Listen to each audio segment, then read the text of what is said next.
Hello everyone, welcome back to the channel. This is another endgame test video. In this one, I'll check how effective are dungeons for endgame farming. I'm gonna use my Demon Hunter Paladin. This is a thematic build, a roleplay build that I built before a couple of months. Basically to have advantage against Catonics and Tyrios. This build stacks a lot of total damage to Catonics, and also we have that on Smite as well. Build is not particularly strong, this is a B-tier build, but it's quite fun to play, so I decided to do these tests with it. Without much further ado, let's do an example run. Basically, I'll do today Ancient Grove. I think it's a good example, it's nice and steady. A reliquary room or trap room, it's a fixed location compared to other dungeons. Of course, I stop for hero kills, that means loot. One run average is between 6 and 8 minutes, depends on the spawns.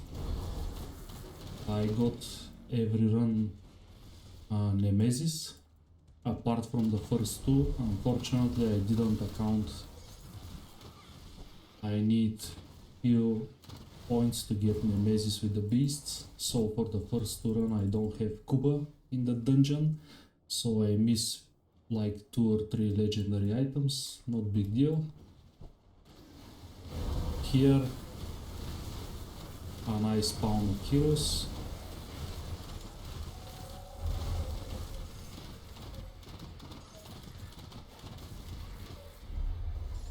This build don't excel in damage, actually damage is pretty bad for an endgame build, but it's very tanky because I run hard cap Inquisitor Seal, which gives the last run gives a lot of flat absorption.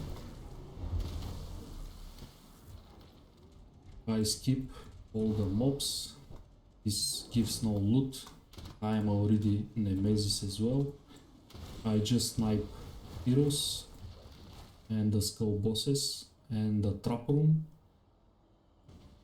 This is pretty much everything that I do. There is a nice spawn here as well.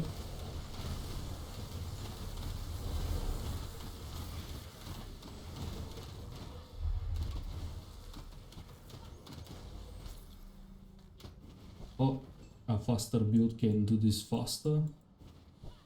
This one is pretty mobile. I have a lot of max movement speed. Also, I have Wire Smite and one more movement augment.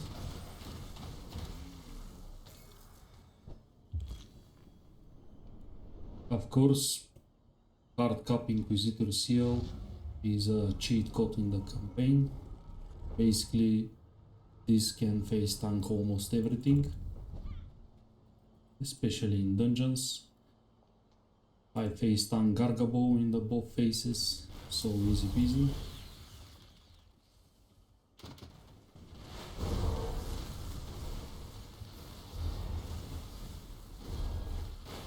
I always check this area, and here is Kuba. I face tank Kuba as well. No problem at all.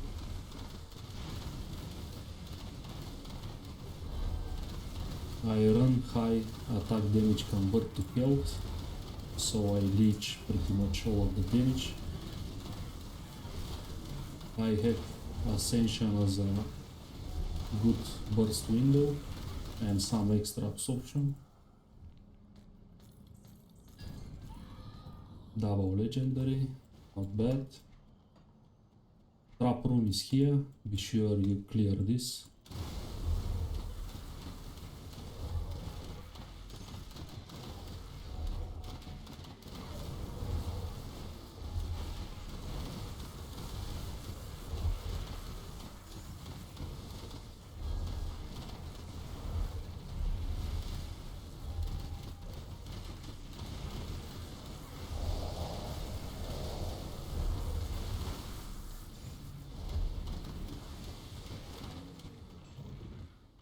problem with dungeons, you need a little bit more optimized build instead of typical beginner builds.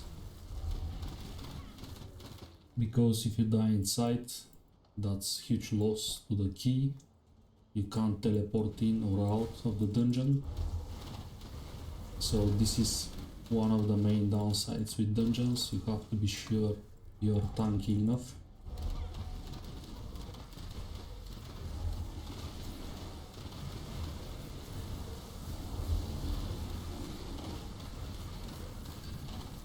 Especially this totem is most of the time ancient totem that spawns pretty heavy enemies.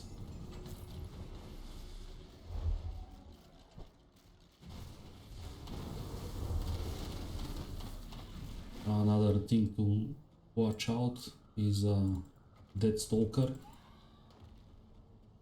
This guy is a Fumble king, so I'm gonna keep distance and got out of the pool. This gives fumbles plus impaired aim.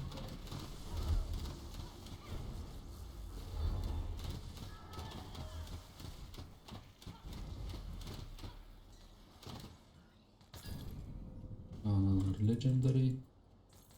I don't bother to hunt both crabs that's found here because they run away all the time. It's quite annoying. So I don't go specially for them. I skip them. If they are on my way, I'm gonna kill them, but not specifically chase them.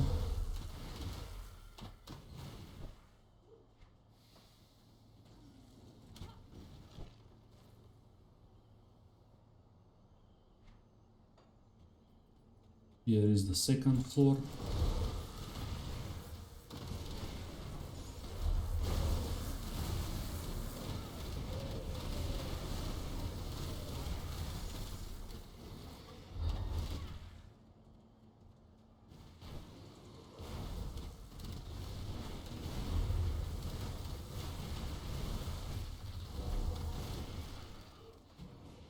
I'll just keep these guys.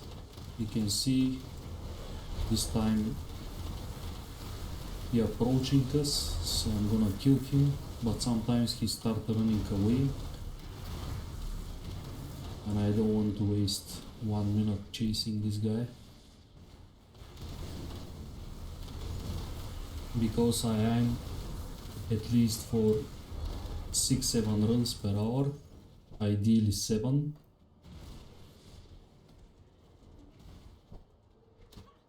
During the testing I managed to do 7 runs, which is quite okay for here, especially this, my damage is not so high.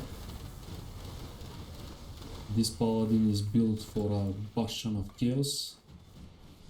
There I have huge advantage against tonics, but here is mostly beasts. Gargabo is completely face tankable on this build. I just keep distance.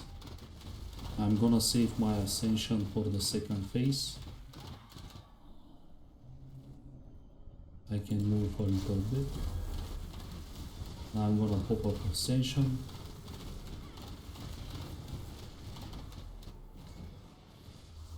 And that's him done. A little bit slower this time, but because I have to explain and open the map way too much. But this is the run pretty much. What I focus, what I kill. Let's take a look what I found after 1 hour in Ancient Grove. Usually it took me 54-56 minutes to complete the 7 runs. And I spent like 4 or 5 minutes checking items, selling stuff, selling the useless MIs. My filter is basically a common, magic and rare item are switched off. I pick up just double rares and basically any monster infrequent. This stuff sells quite well. All the rest is just garbage. So this is part from the last run. I'm gonna quickly sell everything that I don't need. I'm gonna keep the legendaries, but they are part of the 8 run, so they are not part of the testing and calculation. Actually, the 8 run was quite profitable. This is for legendary items. Not too bad. See you around. Got something you need stashed? Next, what I found for 7 runs or 1 hour inside, I managed to find 43 legendary items. I got quite lucky, honestly. I got myself 2 corruptions of Gargable, so if I decide to make a Vitality Gunner, I am already set. This is pretty lucky, honestly. In a 10 runs, 2 of the weapons. I got baby version as well, the epic one, which is quite nice. The rest is pretty much some best in slot legendaries, some not so useful ones. Huge find here is this gladiator distinction. This is 100 vitality to physical, this varies. I got pretty high roll on the offensive ability as well. A bit low on the physical damage, but trauma is kinda okay. Very good find.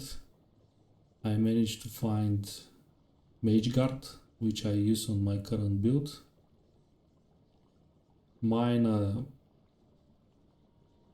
a bit better. We got Crimson Claws for any savagery physical build. We got Crystallum, another best in slot for dual wielding Archon. Skull of Gulamash, this is basically a vitality drain essence, best in slot for a lot of builds.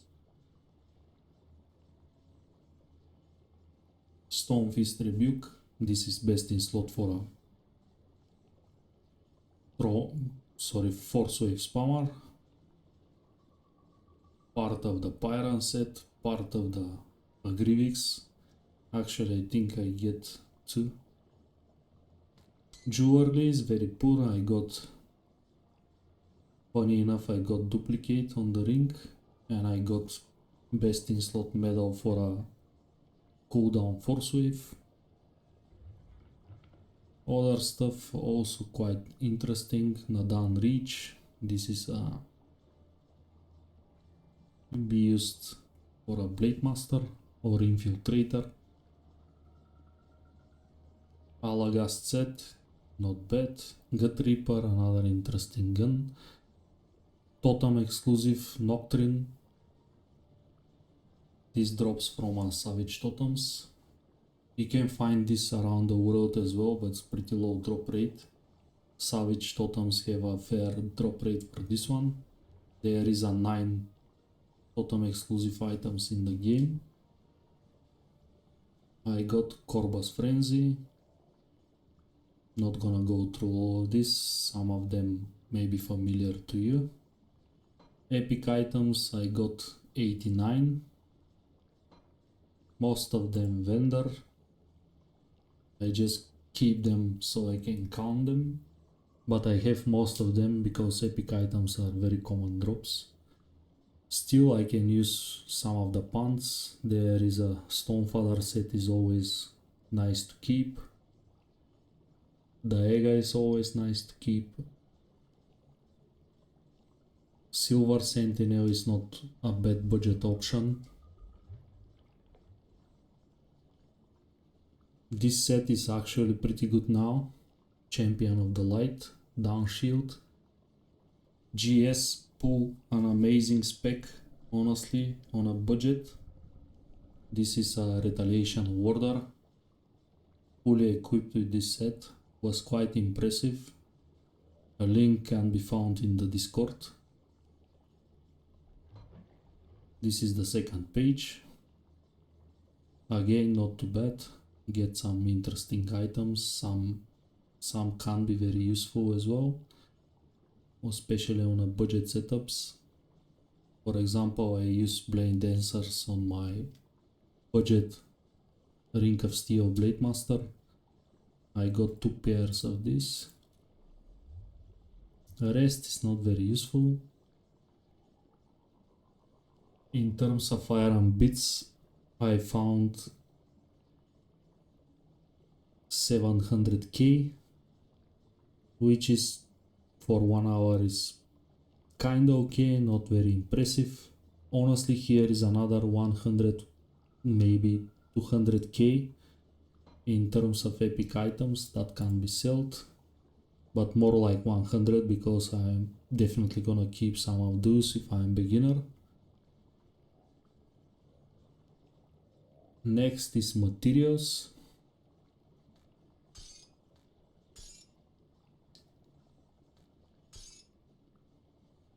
So this is all materials, the important ones. Just wine, royal jelly. 6 ancient heart, this can be flipped in the necropolis for blood of Cthon. This is technically 6 skeleton keys if you go there and flip this, which is kinda okay. I spent 8 keys and I got 6 in return, which is kinda okay. Of course, best dungeon to get keys in return is Bastion of Chaos. Basically you go on a profit, so you never run out of keys. When you run, Ancient Grove is the second best, because here is a lot of beasts and stuff that can drop Ancient Heart. So when you run the Ancient Grove, you slowly run out of keys, but much slower compared to, let's say, Port Valbury or Steps of Torment. To grind there, you need a solid reserve of Blood of Cthon or Ancient Hearts. I found 44 Ungdom Blooms, which is very good for 1 hour. This is very good profit. And 12 Manticore Eyes, which is another amazing profit, because for 1 hour basically I can build one of the endgame relics that use Manticore Eyes. This is a very rare material, definitely worth it. This is kinda lucky, honestly, to get 12 in a 8 Ancient Grove runs. Overall, dungeons is not very good for farming. Definitely I enjoy dungeons more than Shattered Realm, but in terms of profit, dungeons are far behind, because any optimized build that can run 26 or 27 or 30-31 can get up to between 100 and 130 legendary items per hour, tons of blueprints, tons of iron bits, not so much materials, but still is the best, basically is the best farming option in the game. But dungeons still not that bad, honestly. I expect to be much worse, but 43 legendary items per hour is not bad profit for something that's fun, especially if you add the materials to the calculation. Actually, it's on par on any other beginner farming methods. Still, this is basically probably the worst in the game, but definitely it's more fun than the most, because after all you have trap room, you have several bosses, you have a lot of hero spawns, so this is quite fun compared to just farming Shattered Realm or spamming the same Nemesis over and over. Anyways, thank you everyone for watching, and see you in the next time.